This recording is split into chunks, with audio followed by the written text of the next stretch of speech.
Słuchajcie, jesteśmy w EV Factor u naszego długoletniego partnera, który przy okazji specjalizuje się w naprawach silników i baterii do samochodów elektrycznych. Cześć Iwan w ogóle. Cześć, cześć. Iwana już znacie z wielu naszych materiałów, ale odpalamy nową serię, poznajcie nasze warsztaty. No i oczywiście nie może się obyć bez Chorzowa. Jest to jeden z naszych najważniejszych warsztatów w kontekście posiadanej kompetencji i obecnych możliwości. Iwan, bardzo dziękuję, że mogłem Cię znowu odwiedzić. Jak zawsze Iwan jest oczywiście totalnie zapracowany. Tylko przyjechałem, to już jakiś samochód wyjeżdża. Tutaj Iwan odbiera telefony. Także zupełnie tak, jak to wygląda w Piasecznie.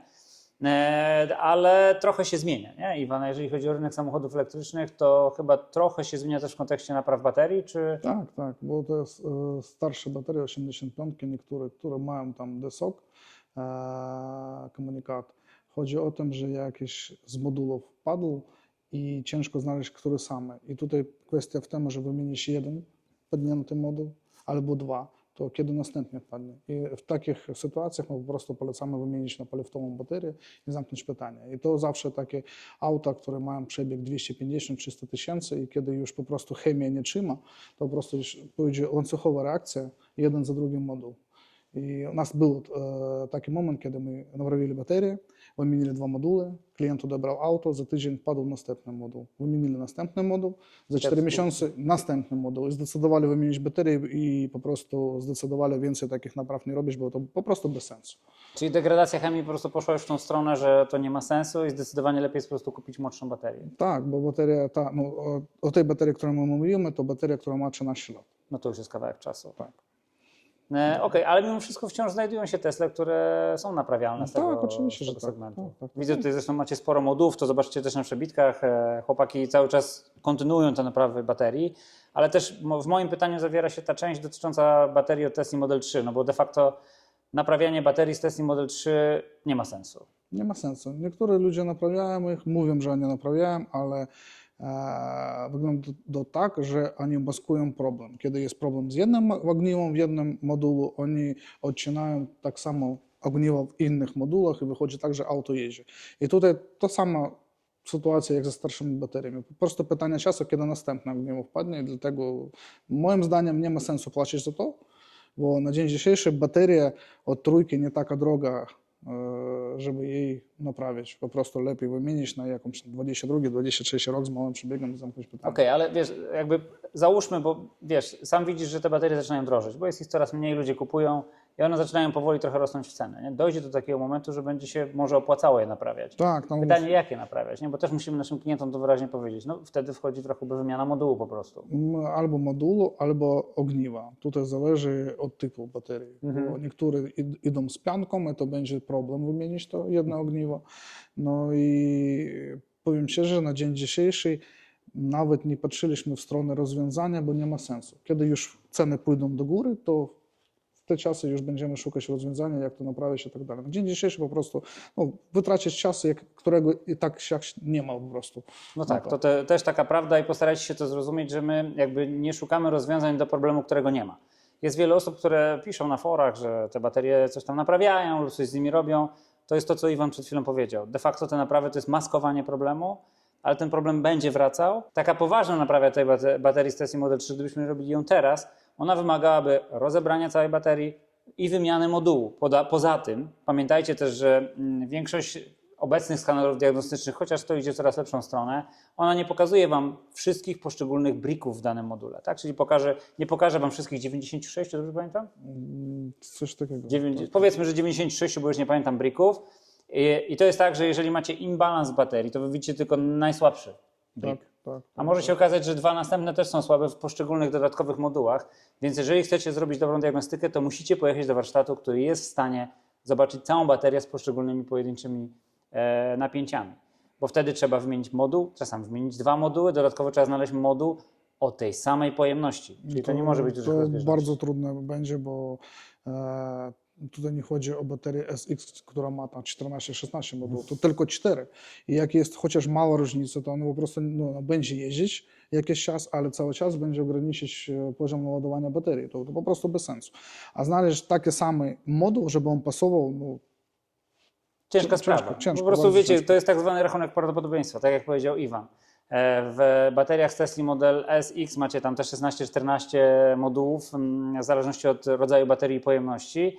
I te moduły są z reguły w większości baterii takie same, tak? Przedliw, poliw, to one są w zasadzie wymienne. BMS-y też można wymiennie, BMB można wymiennie stosować. Tutaj w Tesla Model 3 są gigantyczne różnice pomiędzy bateriami. Czasami różnią się strukturą wewnętrzną, połączeniami wodnymi, busbarami i dodatkowo każdy moduł, no w najlepszym wypadku, jeżeli mamy do czynienia z baterią Panasonica 50 kWh przedliftową, no to jeden moduł waży 50 kg. To ja nawet...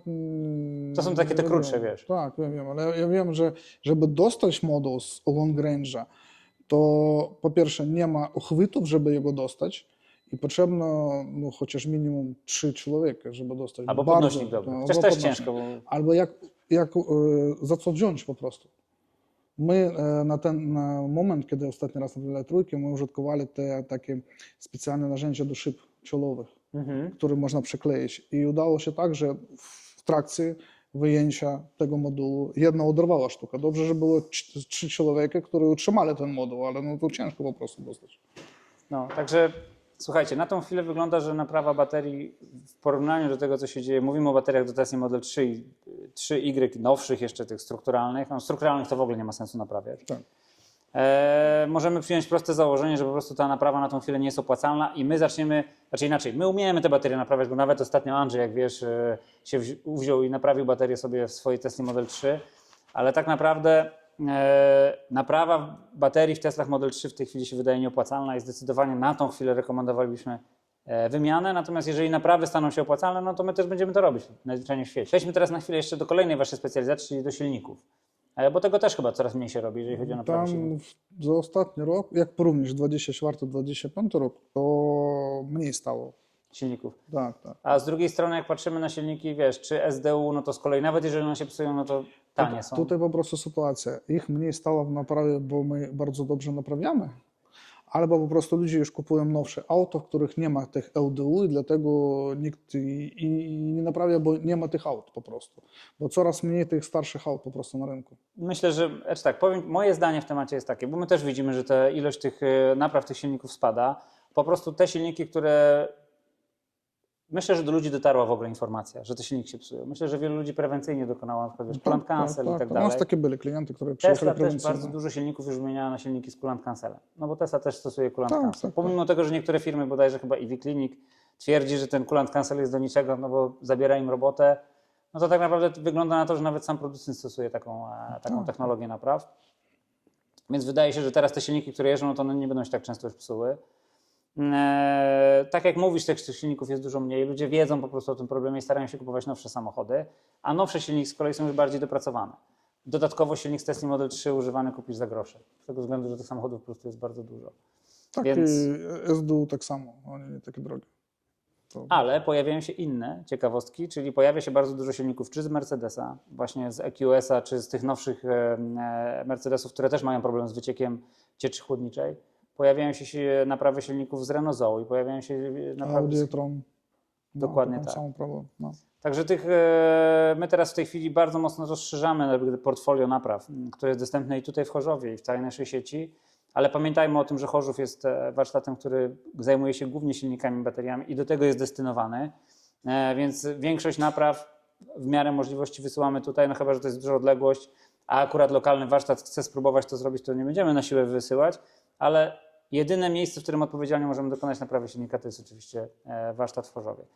Dodatkowo Chorzów od jakiegoś czasu, bodajże od roku, tak, jesteście naszym pełnoprawnym partnerem i dokonuje wszystkich napraw związanych z samochodami elektrycznymi w grupie EV Repair.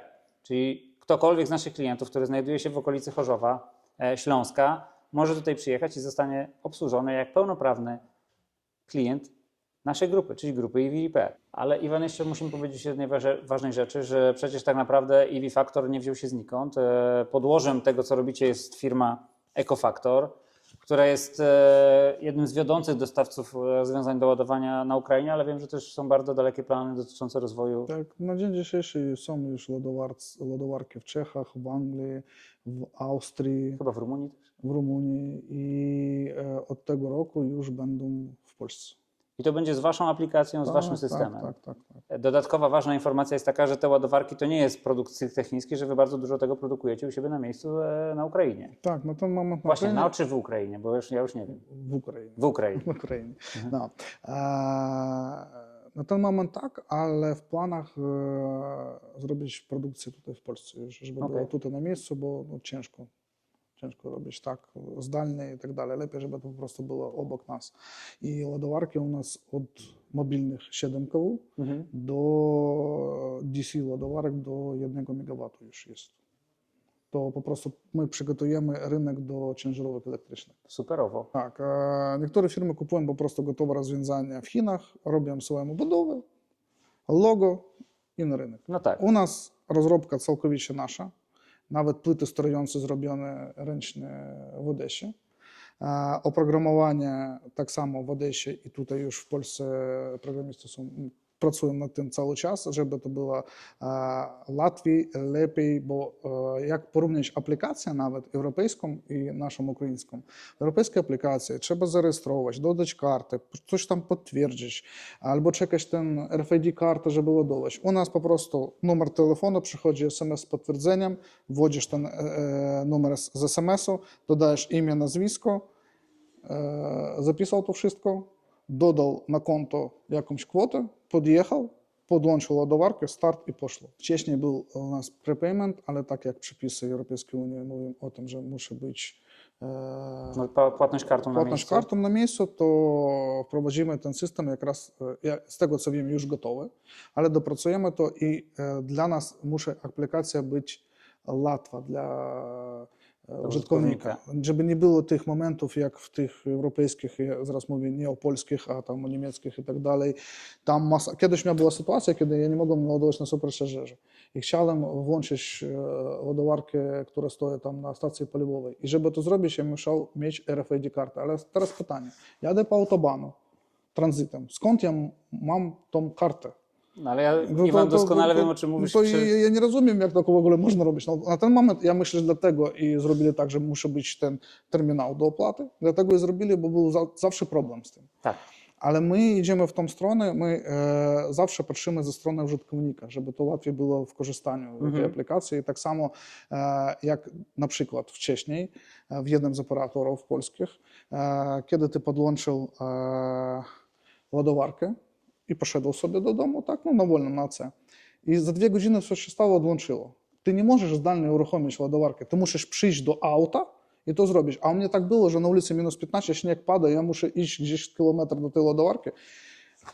Ja był, powiem miękko, bardzo niezadowolony tym, bo dzwoniłem do nich, pytałem, czy telefonicznie z operatorem, żeby oni włączyli. Nie ma takiej opcji. A u nas taka opcja jest i to jest bardzo wygodna. No tak. Powiem tak, dla mnie najważniejszą informacją dotyczącą tego waszego systemu ładowania jest to, że będziecie mieli własny hardware, bo to zawsze jest przewaga w stosunku do większości konkurencji, która własnego hardware'u nie ma. Bo większość tych firm, które znamy, typu Greenway czy ktokolwiek inny, to są tylko operatorzy. Tak. Oni mają tylko wpływ na hardware, ale nie produkują hardware'u.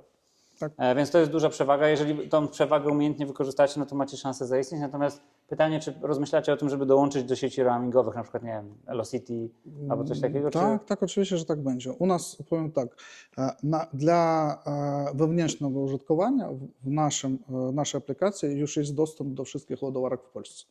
I pracowniki firmy EcoFactor dla siebie mogą włączyć ze swojej aplikacji inną ładowarkę i pójdzie transakcja, wszystko będzie ok, ta firma otrzyma swoje koszty i tak dalej, ale po prostu jest do końca nie przygotowane, dlatego my o tym się nie mówimy. To wszystko w trakcie przygotowania. Na dzień dzisiejszy, z tego co ja już wiem, w Polsce będzie zamontowana w jednym z województw 65 ładowarek. I no to tylko jedno województwo. I z czasem będzie więcej. Bo w Ukrainie my mamy około, na ten moment, nie pamiętam, czy 2,5 tysiąca, czy 3 tysiące ładowarek. Jesteście numer 1 czy numer 2? Numer 1. Na dzisiejszy okay. dzień jesteśmy numer 1 na Ukrainie. Jak ostatnio rozmawiałem z szefem, to było chyba bodajże numer 2, ale widzę, że jeszcze wyprzedzili konkurencję. No, my robimy na dzień około 10 tysięcy transakcji. To 10 000 ładowań. No to myślę, że w Polsce to jeszcze długo czasu minie, zanim tak w ogóle tyle będzie. No bo nie tak dużo samochodów elektrycznych. No wiadomo dlaczego w Ukrainie to było więcej. Bo tani prąd i prąd był tani w domu. No po prostu groszy to kosztowało, ty jeździsz za darmo, dlatego wszyscy kupowali te elektryczne auta. No i chyba była też zwolnienie z podatku? Tak, przy nie było imporcie? zero cła, zero VAT-u, przywiózł auto, zarejestrował. Koszt był, jak przeliczyć na euro, 100 euro, rejestracja i pojechał. Iwan, słuchaj, bardzo się cieszę. Myślę, że ten temat ładowarek w ogóle fajnie byłoby rozwinąć, jak on ruszy z miejsca i trochę więcej na ten temat powiedzieć, bo myślę, że bardzo mocno zasługujecie na to, żeby pokazać się. Szczególnie, że znowu powtarzam i podkreślam to bardzo mocno, jesteście jednym z nielicznych, którzy mają też własny produkt. A to jest warte docenienia. Jeżeli tym bardziej będziecie ulokowali produkcję tutaj na miejscu w Polsce, no to będziemy wspierać bardzo mocno te wasze działania. Także trzymam kciuki. Bardzo Ci dziękuję za dzisiejszą rozmowę. Was zapraszamy, żebyście przyjeżdżali do Iwana już nie tylko z bateriami, z silnikami, ale z każdym problemem, który dotyczy Waszego samochodu elektrycznego. Iwan Was za drzwi nie wystawi, mało tego, chętnie Was obsłuży. Dzięki za oglądanie. Trzymajcie się, Dziękuję cześć. bardzo. Do widzenia.